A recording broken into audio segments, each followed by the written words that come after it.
Yeah, I'll react to that, sure.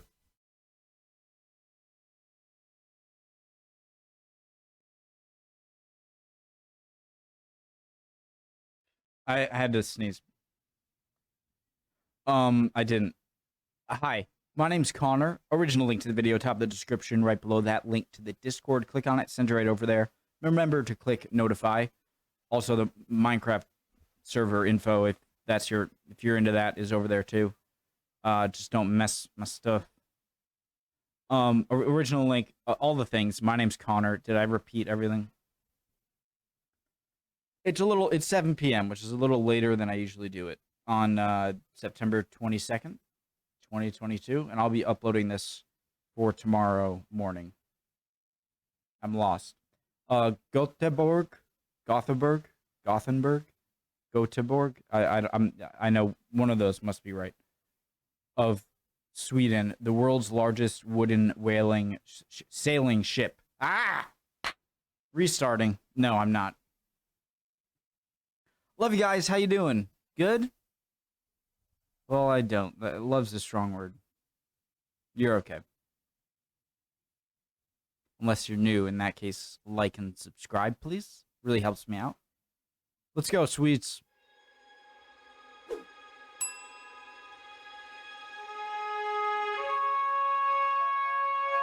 Ooh, largest will... Okay. Can I restart? I'm doing it anyway.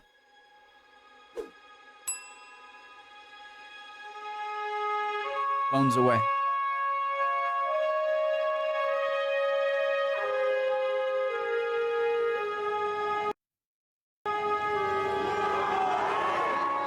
That's London. Good morning!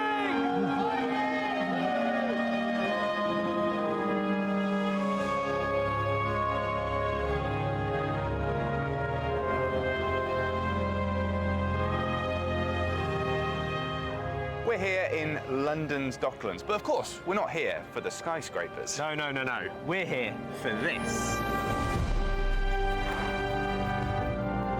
I love ships, learning about especially wooden.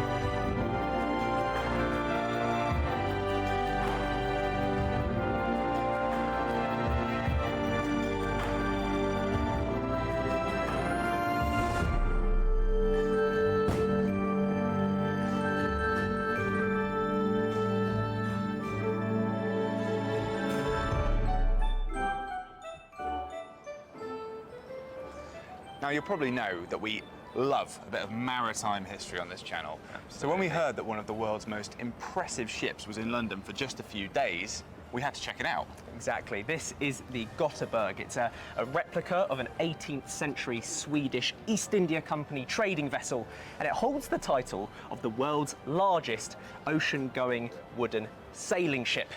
And it actually leaves in a few hours. This isn't the one that tipped All right, over let's go. in the harbor, right?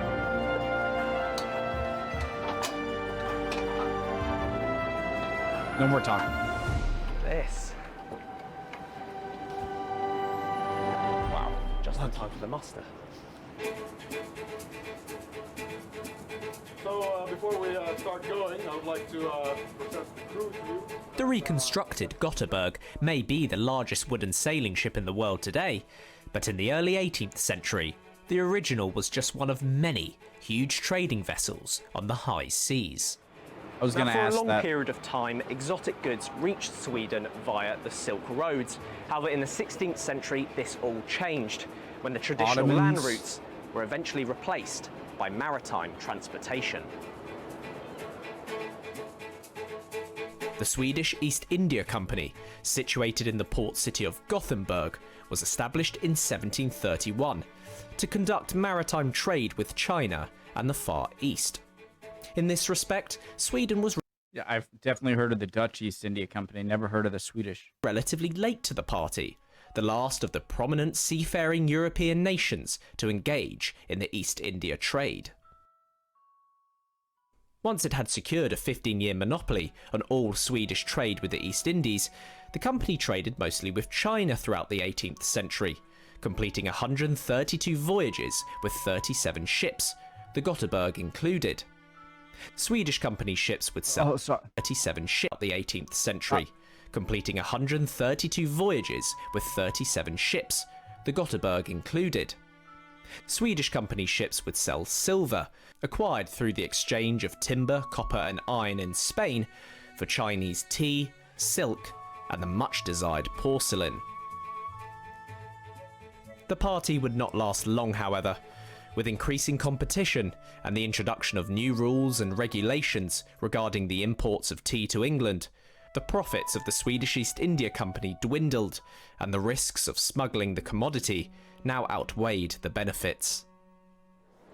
Now, despite the Swedish East India Company going bankrupt, the enormous profits clearly influenced Swedish history, and the footprints can be seen to this day.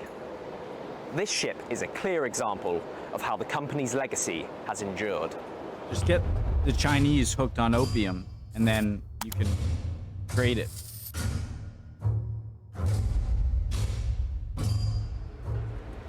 Originally named the East Indiaman, the Götheborg was built in Terra Nova, Stockholm, and officially launched in 1738. Now, according to one Swedish writer, building a three-masted sailing ship like this could take as little as 18 months.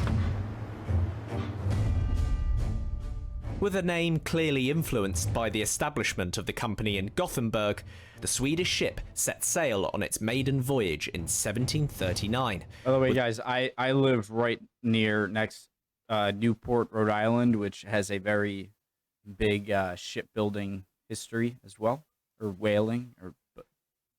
The crew of 144, 30 cannon, and a whopping cargo capacity of 830 tons. Although life was harsh for the crew, most trading voyages were uneventful and extremely profitable. Pirates were a perennial issue, and on one occasion the ship was hijacked by an English frigate off the coast of Spain. But the real disaster struck on the 12th of September 1745. The ship ran aground on a rock on its way into Gothenburg harbour, returning from its third voyage to China.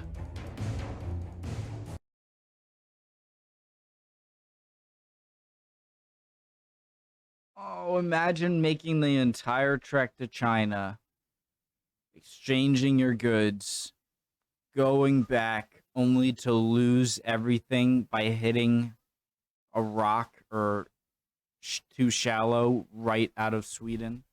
Oh my God, I hope they didn't lose everything. To learn more about the fate of the original ship, I spoke to the chief guide and event manager aboard the Götheborg, Cecilia Bothorpe. Cecilia, first of all, I know I'm pronouncing it wrong. How do you pronounce it in Swedish? In Swedish, Göteborg. Göteborg. Göteborg. Göteborg. Okay, I might stick to Göteborg. Göteborg just for now. Oh, it's okay. There was a very experienced captain on board. Yeah. This was a voyage that they had done, like you said, 3 times. Yeah. What went wrong? We don't know. Okay. Yet It's we still don't know. a mystery. Yeah, is it a mystery? Yeah. And some scam about insurance? No, because insurance system was not as likely as today. So no one knows. And this was the date was the 12th of September, 1745. And it was a really bright day. A little brisk over there. And why would they do that on their long trek back from China when they could have unloaded their stuff first and then, you know, slammed it into a rock on accident for insurance later? That doesn't make sense. Insurance? Were fine, they could see were. everything, and yet they still managed to. And did it sink straight away, or was it? Oh no, it was standing on the ground, and of course, and no one died at this occasion. And for several months, of course, they were bringing up the exotic goods that they have brought back from China, and saving the rigs and all the details, the cannons, I think, and as much as it was possible. Yeah. And the ship was standing on the ground for more than 100 years. Wow. So it wasn't crash, sank, forgotten. But they couldn't salvage it. It was almost it was there to see, but it was. So it was like an even great. It's like a buoy or like a lighthouse or like a a marker now for like it's too shallow over here. Exactly, yeah. And the noble persons and society in Gothenburg were conducted diving tours to the ground, and it is called the porcelain ground. And today, below deck, you can see some of those finds on display. So when they excavated the ship in 1984, they managed to salvage roughly 10% of the cargo. Quick question. Did they have like 17th, 16th century, 17th, 18th century style earplugs? Because like it's not that like obviously you want to plug your ears. So like people in here, did they wear like old versions of earplugs?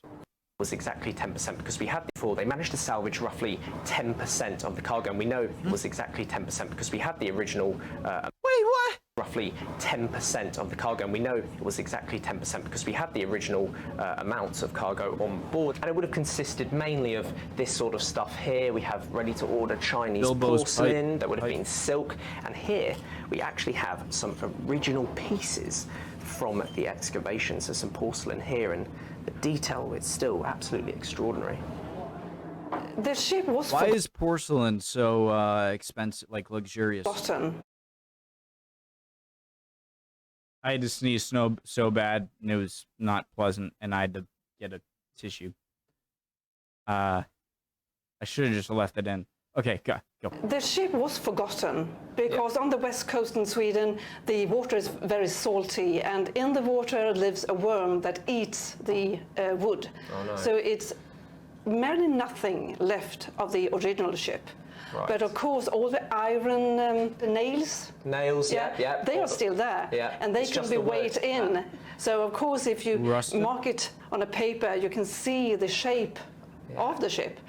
And that and contemporary paintings from that time. So all this together was giving us the idea to not just do a model, small one like this, but a model with a scale 1:1.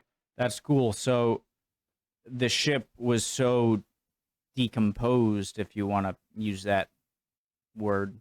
So like the wood was all gone pretty much, but the metal framing and wherever the bolts and wherever the metal was in the ship remained where it was. So using pictures from the time and paintings and the layout from simply the metal skeleton, they were able to make a nice reproduction. Okay, understood. Paintings from that time. So all this together was giving us the idea to not just do a model, small one like this, but a model with a scale 1:1.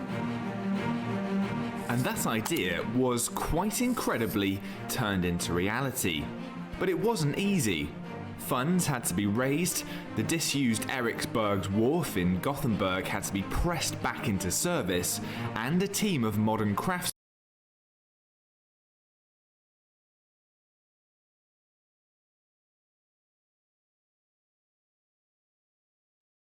You see the keel, right? That's what it's called, the keel. So you see the bottom, like of the bot, like where you can walk, and then the lighter beige tan color with like the rudder over here, and so then this is the keel, right? I think I learned that from keel hauling, learning about that. But what's this? You see this? Am I making something of nothing? You see, it starts right here. It's like a rope or something, and it ends right there. Craftsmen needed to relearn the shipbuilding techniques of the 18th century. I want to say something again. Dang it.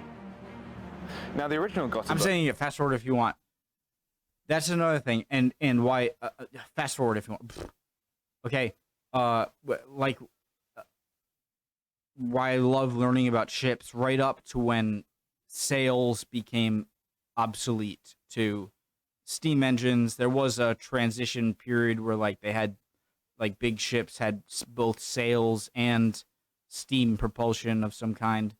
But like right before that, I would love to just see those a shipyard back then, because they like so much of the forgotten knowledge and instinct of how to build these ships was lost because the incentive to build them this way completely disappeared because more modern superior metal hulled ships and everything came along and propelled. But I would love to go back to like a 18th century, 17th century dockyard in England or Sweden or whatever, just to see them work and like how like good they are and everything. May have taken less than 2 years to build, but this one took about 8. So construction started in 1995, it was launched in 2003, and then went on its maiden voyage around the world, ending up in China in 2005.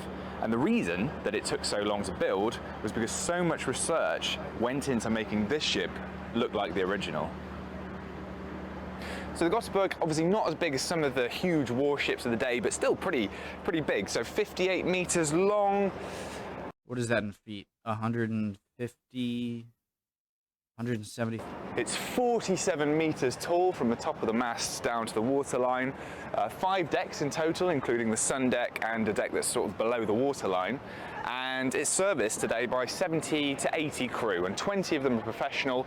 The rest are volunteers who kind of join the ship at the various ports that it stops at. Does it stop at Newport? Now, they also use 10 tons of hemp rope when building this ship, as well as almost 2,000 square meters of linen sail, and that was all made using 18th century techniques. And just like the 18th century, maintaining the ship's wood, rope and sails provides plenty of work.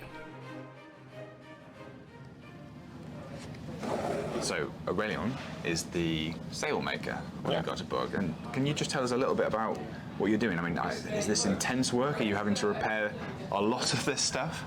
Yeah, exactly.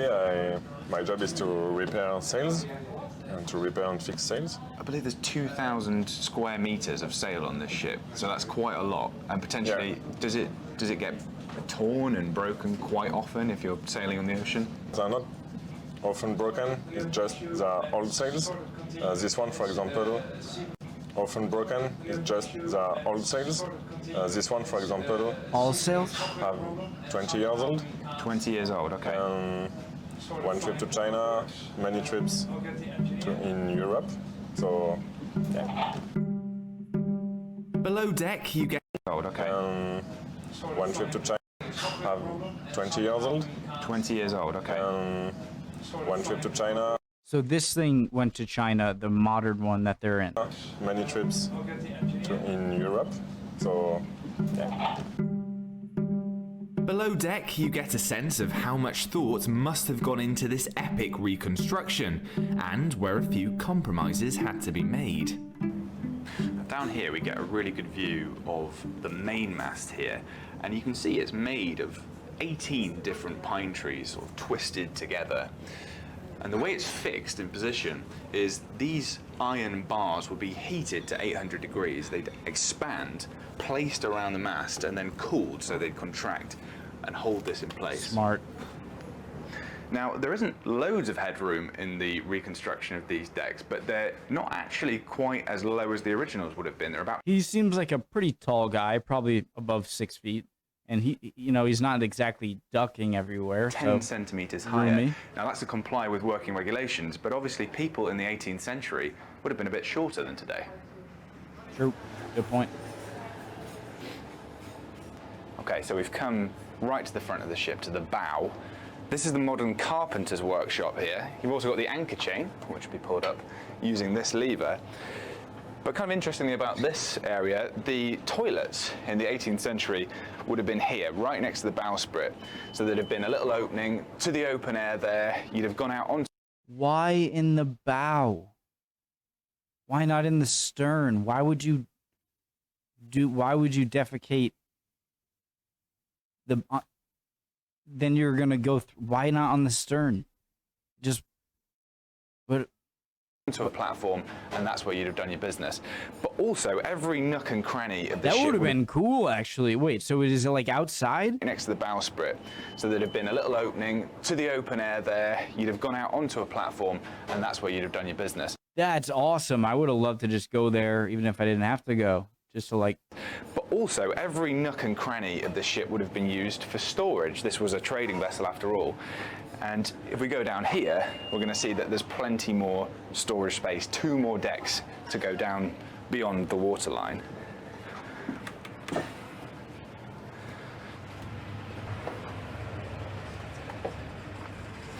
Another deck here that would have been full of wood and copper and all the things that they would have traded at Cadiz and in the Far East.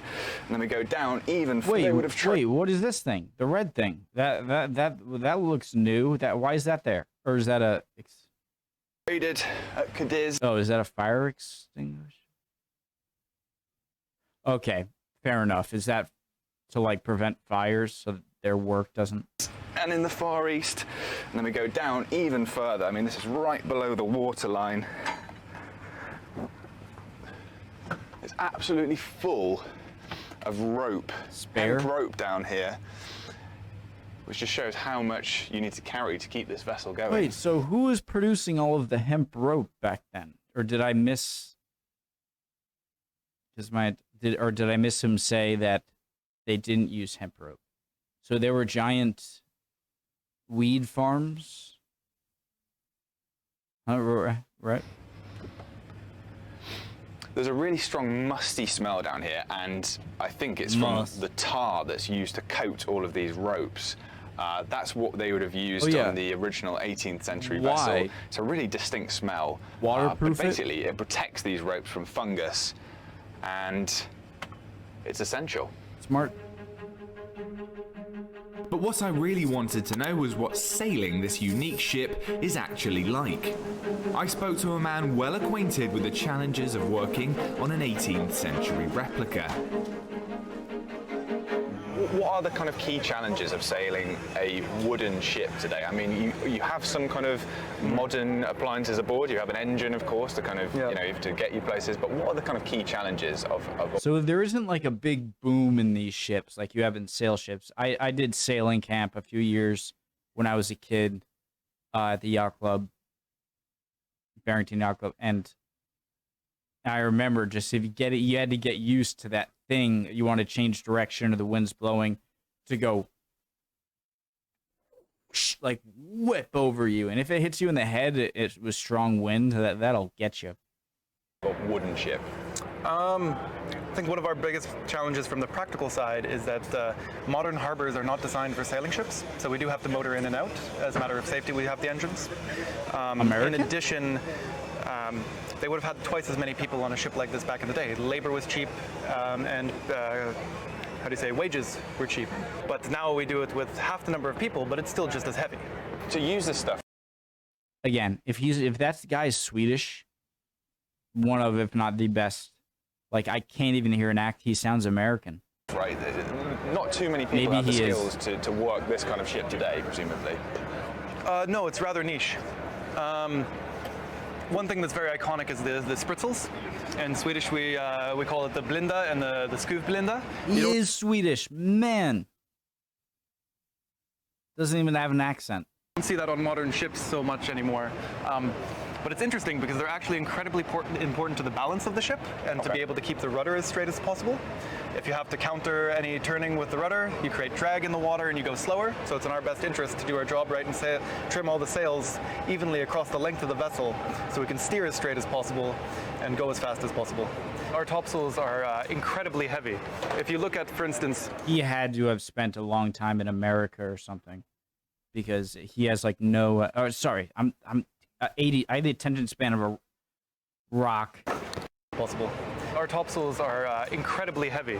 If you look at, for instance, this line here, which is one of the topsail sheets, around all 4 sides of the topsail, this size line is stitched into the side, and just this rope weighs a lot, and that's without accounting for the flax canvas. And then when it's wet too, and has absorbed a lot of water, it's I think it's 500 to 700 kilograms dry. Wow. So you can imagine what that is saturated with water. Yeah. At least double. Yeah, incredibly heavy. It takes a lot of effort to put a good stow in. Yeah, I mean, I guess that's the challenge of having a slightly smaller crew on board. But if you see these guys, there's so much technique involved. We very seldom just pull on a line. We often more jerk on a line. And to quote the famous Captain Irving Johnson, it's like the difference. I'm such a child. I'm sorry. Jerk on a line. And to quote the famous Captain Irving Johnson, it's like the difference between pushing a nail into a piece of wood versus hitting it with a hammer. You can generate a lot more force in an instant by everybody in unison jerking at the same time. I see. And so these guys. I'm sorry. I am sorry. I'm 13 years old, apparently. Are getting ready to brace around the foreyard here, and they're probably going to try to sharpen it up more. So they're pulling on the port side to pull this end of the yard closer to them, and giving slack on this side to allow it to go out. With the new volunteers working hard to ready the ship for departure, I thought I'd lend a hand. And it's most effective to have outstretched arms, using your grip strength, not wasting your arm strength, and use your strong muscles in your legs to lean back into it. Perfect. And keep a foot behind you in case it becomes slack very quickly, you don't land on your ass. Great. So this is like the anchor position in tug of war, right? I got grip strength for days. All aboard. All aboard.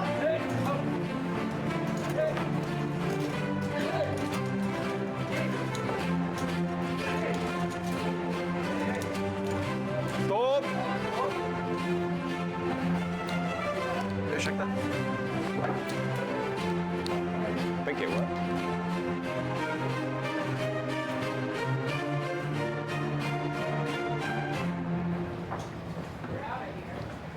So Dave, this is the ship's wheel. The helm is the right term, correct? Exactly. I mean, the first thing I noticed about this is you can't really see where you're going, can you?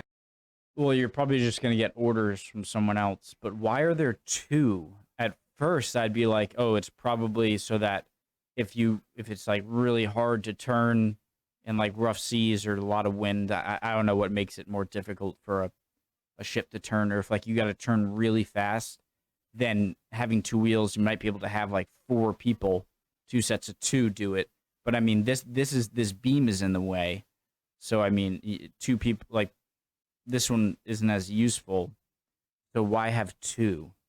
No, not on this ship, but you don't really Notice about this is you can't really see where you're going, can you? No, not on this ship, but you don't really need to. We have a skylight here, and one of these panels opens up, so the navigator, the mate on the watch, can tell you a compass course or a rudder angle to maintain, and then you just do it here. You can see a bit of the horizon, so you can see some relative motion to see how fast you're turning, but we also have some modern gear to help us with that. So the technical job, the officer would probably be standing up there, right? Yeah, exactly. They're the ones kind of who are sort of setting the course, and this guy's just following instructions. Yeah, we're just the dumb muscle. Got it. And so essentially this wheel turns the rudder at the back of the ship, and that's what? Yeah, to give a good explanation, you can see it here. We have the helm up here with this rope made from 14 moose pelts. It's a leather rope, so Moose it doesn't pelts. stretch as much. Do you guys have mooses? Mooses? Mooses? Do you have mooses in Europe? Ugh. I had a stroke. It goes down 2 decks to the steering flats, where it then goes outboard through a block and inboard attaching to this massive tiller, like this, where it then goes outboard through a block and inboard attaching to this massive tiller, like this big, which is attached to the rudder. So you can see the comparative size of the wheel. Yeah, but... Which is attached to the rudder. Yeah, but guys, how... I get it. Like, there's two sides of it. When you turn... If you turn left, you pull this side and you know, this side, like left or right, yeah, but, and so it goes down two floors, decks, ugh, and then goes through this beam into other pulleys, but it doesn't show how how does that translate into side-by-side motion of the rudder? So you want to turn left. You turn left. You pull this, you pull. Okay. I have no idea. So you can see the comparative size of the wheel, the huge rudder that's turning. Excellent. Much as we'd have loved to stow ourselves aboard as the ship headed for open seas, it was time for us and London to wave goodbye to the Götheborg. Come to So Newport. just remind me how you pronounce the name of this ship. Göteborg. I think it's Göteborg. Göteborg. Göteborg. It's all about the confidence. I think. Göteborg. Anyway, don't quote me on that. Excellent, but it's like, what a fantastic reconstruction of a ship. Yeah, I think the history of the original ship is absolutely fascinating, but this ship has a history of its own, doesn't it? It does, yeah. And what really strikes me is that If I were to just say that as an English word, I would say it would say Götheborg. Götheborg. Götheborg. people can volunteer to sail on this ship today and actually get that experience of what it would have been like in the 18th century. I don't think we've really seen that before, have you? Members of the public on board, learning how to sort of set the sails. Incredible stuff. I would do the that. size, Do they have it's the sheer Wi-Fi? scale. This is the largest wooden ship in the world. It's absolutely insane. Heading off to China. Heading off to China. Well, we wish you luck.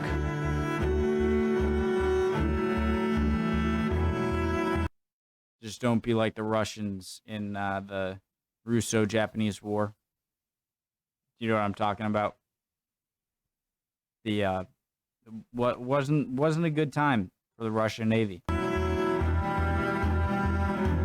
Man, I turned this 20-minute video into probably 40 minutes.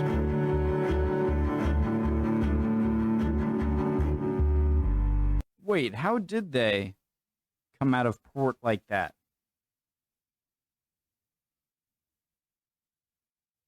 If you think about it. Heading off to China.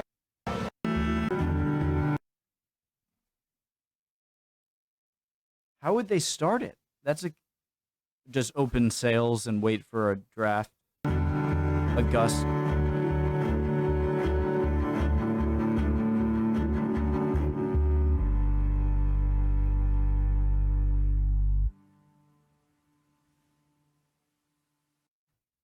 Man, I wish I could freaking...